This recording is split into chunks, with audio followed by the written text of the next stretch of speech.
안녕하세요. 오늘은 그냥 챗봇 얘기가 아니라요. 우리 환경 측정 실무에 진짜로 써먹을 수 있는 AI 에이전트, 그리고 이걸로 어떻게 반복적인 업무를 자동화할 수 있는지 그 방법에 대해 알아보겠습니다.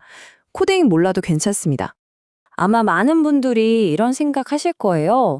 AI 하는데, 그래서 내 일에, 내 측정 업무에 정확히 어디다 쓰라는 거야? 특히 우리처럼 현장에서 직접 데이터를 다루는 사람들한테는 좀 막연하게 들릴 수 있죠. 그런데 사실은요, 바로 여러분이 하시는 그 업무들이 AI 자동화를 적용하기에 정말 최적의 환경이라는 거 알고 계셨나요? 한번 생각해 보세요. 매일같이 반복되는 시험 기록부 작성, 엑셀에 데이터 정리하는 거, 보고서 초안 만드는 거, 이런 일들이 정말 많잖아요. 바로 이런 정형화된 문서 작업이야말로 AI가 제일 잘 도와줄 수 있는 부분이거든요. 자, 그럼 이제부터 본격적으로 한번 파고들어 볼까요?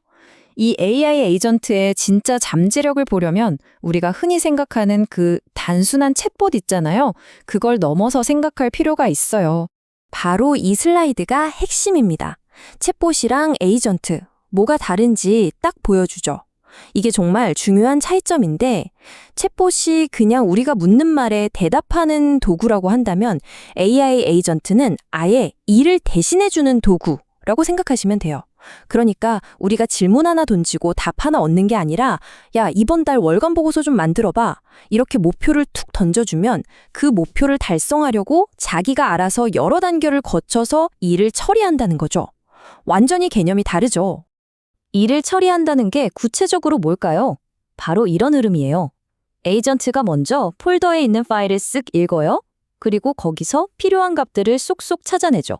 그 다음엔 정해진 양식에 맞춰서 데이터를 착착 정리하고 새로운 문서, 그러니까 보고서 초안 같은 걸 만들어내는 거예요. 근데 여기서 끝이 아니에요. 혹시 빠진 항목은 없는지 마지막으로 점검까지 해줍니다. 어때요? 이 과정, 우리가 매일 하는 업무랑 정말 비슷하지 않나요? 아니, 그런데 왜 유독 우리 환경 측정 분야가 이 AI 에이전트랑 궁합이 잘 맞는다고 하는 걸까요? 그건 바로 우리 업무가 가진 독특한 특성 때문입니다. 크게 한 세 가지 정도로 볼 수 있는데요. 첫째, 우리 업무는 시험 기록부나 성적서처럼 딱 정해진 양식을 정말 많이 쓰잖아요. 이건 AI가 이해하기 아주 좋은 환경이에요. 둘째, 측정 장비에서 나온 수많은 숫자 데이터들. 이걸 결국에는 사람이 읽을 수 있는 문서로 계속 바꿔줘야 하죠. 이 변환 작업이 은근히 손이 많이 가거든요. 그리고 마지막으로 이게 정말 중요한데 사소한 오타나 단위 하나 틀리는 게 보고서 전체의 신뢰도를 확 떨어뜨릴 수 있잖아요. 그만큼 정확성이 생명인데 이럴 때 AI의 꼼꼼한 검토 능력이 정말 빛을 발하는 거죠. 자, 여기서 절대 오해하면 안 되는 중요한 포인트가 하나 있습니다. AI가 실험이나 측정을 대신하는 게 절대 아니라는 거예요. 이건 여러분의 전문성을 대체하는 게 아니라 측정 후에 따라오는 그 지루하고 반복적인 서류 작업을 덜어주는, 말하자면 아주 똑똑한 비서나 조수 역할을 하는 거죠. 여러분은 더 중요한 분석과 판단에 집중할 수 있게 도와주는 겁니다. 자, 그럼 이론적인 얘기는 이쯤 하고 이제 진짜 궁금한 거. 그래서 이걸 실제 업무에 어떻게 써먹는데 하는 부분을 한번 보죠. 아주 구체적이고 현실적인 사례 몇 가지를 보여드릴게요. 첫 번째 사례는 시험 기록부 자동화입니다. 이건 뭐 다들 너무 공감하시죠? 측정 값들을 양식에 하나하나 손으로 옮겨 적다 보면 칸을 잘못 봤네, 단위를 잘못 썼네, 이런 실수 꼭 한두 번씩은 하잖아요. 시간도 정말 오래 걸리고요. 그런데 이걸 AI 에이전트한테 맡기면 어떻게 될까요? 에이전트가 정해진 규칙에 따라 데이터 파일에서 값을 가져와서 기록부 초안을 쫙 만들어줍니다. 그럼 사람은 뭘 할까요?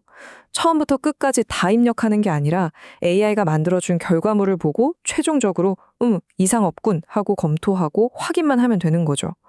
업무의 부담이 확 줄어드는 겁니다. 두 번째 사례는 월별 데이터 취합입니다. 월간 보고서 같은 거 쓸 때 한번 생각해 보세요. 어떤 데이터는 이쪽 장비 파일에 있고 다른 데이터는 저쪽 엑셀 파일에 있고 또 어떤 건 현장 수기 노트에 적혀 있고 이걸 보고서 하나 만들려고 하는데 모으는 게 보통 일이 아니죠. 이럴 때 AI 에이전트가 정말 유용합니다. A 폴더에 있는 엑셀 파일들이랑 B 폴더에 있는 텍스트 파일들 읽어서 월간 보고서 양식에 맞게 데이터 좀 정리해줘 라고 규칙만 딱 알려주는 거예요. 그러면 이 반복적인 데이터 취합 작업은 물론이고요. 심지어는 이번 달 측정값은 지난달보다 약 5% 증가했는데 주요 원인은 뭐 이런 식의 기본적인 분석 문장 초안까지도 만들어줄 수 있습니다. 정말 신기하죠? 자, 마지막 사례는 문서 교정인데요. 이게 어떻게 보면 되게 사소해 보이지만 사실 굉장히 중요하거든요. 보고서라는 게 여러 사람이 손대고 여러 번 수정하다 보면 어떨 땐 날짜 형식이 YYYD-MM-DD였다가 다른 페이지에선 MM-DD-YYY로 되어 있고 단위 표기도 막 섞이고 이런 불일치가 생기기 쉽잖아요. 이때 AI 에이전트는 정말 믿음직한 두 번째 눈이 되어줄 수 있어요. 문서 전체를 쫙 훑으면서 여기 단위 표기가 다른데요? 아니면 이 항목, 다른 보고서랑 이름이 다른데 확인해 보세요. 이런 식으로 일관성이 깨지는 부분을 콕콕 짚어주는 거죠. 사람이 놓치기 쉬운 오류를 잡아주니까 문서의 완성도가 확 올라갑니다. 자, 이렇게 좋은 걸 알겠는데 그럼 도대체 어떻게 시작해야 할까요? 뭐 코딩을 배워야 하나? 복잡한 프로그램을 사야 하나? 전혀 그렇지 않습니다. 거창하게 생각하실 필요 전혀 없고요. 누구나 따라할 수 있는 아주 간단한 원칙 3가지만 기억하시면 됩니다. 첫 번째 원칙, 무조건 작게 시작하세요. 처음부터 우리 부서의 모든 업무를 자동화하겠다. 이런 거대한 계획은 실패하기 딱 좋습니다. 대신에 내가 하는 일 중에 제일 단순하고 제일 반복적인 것 딱 하나만 골라보는 거예요.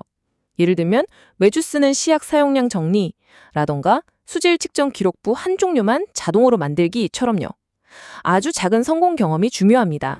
두 번째 원칙, 업무 규칙을 명확하게 글로 정리하는 겁니다. 이게 사실 제일 중요할 수도 있어요. AI는 우리가 뭘 원하는지 그냥 알아서 척척해주진 않거든요. 명확한 지침이 필요해요.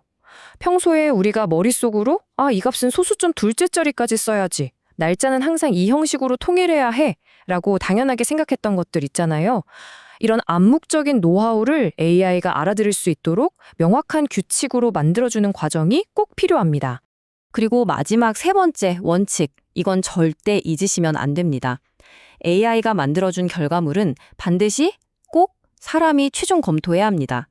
특히 우리처럼 데이터의 정확성이 생명인 분야에서는 더더욱 그렇죠. AI는 어디까지나 똑똑한 초안 작성 도구이지 최종 책임자가 아니에요.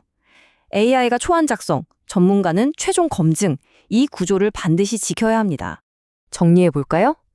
AI 에이전트를 업무에 도입한다는 건 무슨 거창한 IT 프로젝트를 하는 게 아닙니다. 그냥 내가 매일 하는 일 중에서 가장 귀찮고 가장 시간 아까운 그 작은 부분 하나를 찾아서 AI에게 한번 맡겨보는 것, 바로 거기서부터 시작하는 거예요. 이런 작은 자동화들이 하나둘씩 쌓이다 보면 어느 순간 내 전체 업무가 훨씬 가벼워졌다는 걸 분명히 느끼게 되실 겁니다. 자, 오늘 한번 생각해 보시는 건 어떨까요? 내 업무에서 어떤 작은 부분을 이 똑똑한 조수에게 맡겨볼 수 있을지요.